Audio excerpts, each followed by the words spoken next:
folks, how are you? This is Jim Miner, your South Scottsdale Realtor, bringing you the week-ending Crawford Report, and that's prepared by Michael Orr from Arizona State University. And hey, I hope all of you had a nice Mother's Day. I did, and probably ate way too much food, which means I have to double up on the exercise. But anyway, hey, wanted to bring you this week. Michael's brought us talking about Zillow. A lot of you folks use Zillow, Trulia, Realtor.com, Redfin, for saying, hey, this is what my home is worth. And you know what's kind of human nature. You look at the stuff and you grab the highest number and say, hey, this is what my number is. Of course, remember now, the realtor's doing a CMA. We're knocking on your doors. We're looking at the house. We're seeing those granite countertops, or we're smelling those animal odors that have been there for 10 years. Zillow isn't. They aren't coming in your home, and that has a major effect on the property values, okay? But this page is going to be up here so you can read it, but a couple things I wanted to point out to you, and you got to see this just so you know, you got to be careful what you're reading. It says right here, and this is by the chief economist, in February 2012, Zillow predicted the Phoenix Metro home's value would increase by 0.6%. The actual change in average dollars per square foot was 29.5%. So Zillow was only wrong by 28.9%. That's kind of missing it by a big mark, folks. Also predicting a 3.7% decline. And you know what happened is the market went up 16.7%. Kind of blew it on that one too. But you know, you're saying, gee, picking on old Zillow here. Well, let's go pick on Trulia then. Their forecast was actually better than many. We quote, now they was, Zillow was. Now you look at the chief economist of Trulia, Arizona home prices are going to fall by 7.2% between third quarter 11 and third quarter 12. That was possibly the worst forecast in recent history, as average dollars per square foot rose by 26.5%. Trulia only missed it by 33.7%. If you've been following those guys, you would have left some money on the table. And then you can see what they have to say about Case-Shiller. You can read this thing. Okay. Hey, we always check up here. We always check the dashboard.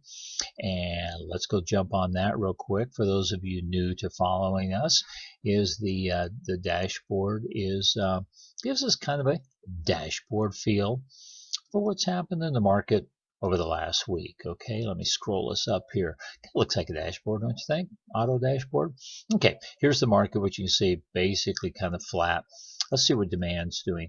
Demand's starting to roll down here, and that's something we got to pay a little bit of attention to. Supply is rolling down. I'm going to flip back to demand, folks. Demand is rolling down, which means overall activity is just slowing down. Less product, less demand. And folks, for those of you new, 100 is the mark of equilibrium. And you can see we have the numbers along the side here. It's a very weak market on the demand side. Let's go in here and check the pending listings, see what we're looking at there. Pending listings, saw that big drop, and I told you, don't get crazy on me. Let's see what happens over the next week to 2 weeks, and you can see we're kind of getting back up into this level, even though this level is about 34% below where it was last year. And the last one we want to check is days on market. Days on market, nothing really, not big change there. Okay, what's all of this mean? It means this. I wanted to bring you this thing about Zillow and Trulia, Redfin, Realtor.com, is, folks, do keep in mind, don't just go grab the highest number out there, because two things will be happening. You may be grabbing the lowest number, saying, well, gee, Zillow. Well, Zillow sits out there and gives prediction for the entire market. Okay, you really need somebody who's working, the buzzword is kind of hyper local, coming in your home. That would be called your realtor, looking in your home and looking at the comparable price movement we've seen over the last 4 months, and that would be actives and pendings and sold. Remember, actives don't carry a lot of weight because, hey, your home may be worth $250,000, so let's price it at $1 million. Yeah, you can see why the active doesn't get weighted real heavily. It's really the close, because that tells you exactly what somebody would pay for a property. Okay, bottom line is this. Hey, buyers, it's still kind of the same thing. Don't be afraid to ask for concessions, and particularly we're on the periphery of the Valley of the Sun as you move toward downtown Phoenix coming in. then you're going to have to start backing off those concessions. Sellers, kind of the same thing in the opposite direction. If you're out on the far extremes, be prepared to keep that price really tight against the market.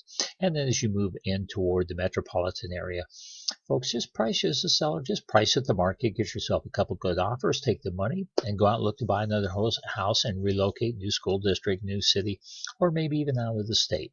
If you want more of this report, like many of my clients, give me a buzz. Jim Miner, South Scottsdale Realtor, 602-345-0433, and I will see you in the middle of the week. Okay, thanks for coming along. See ya.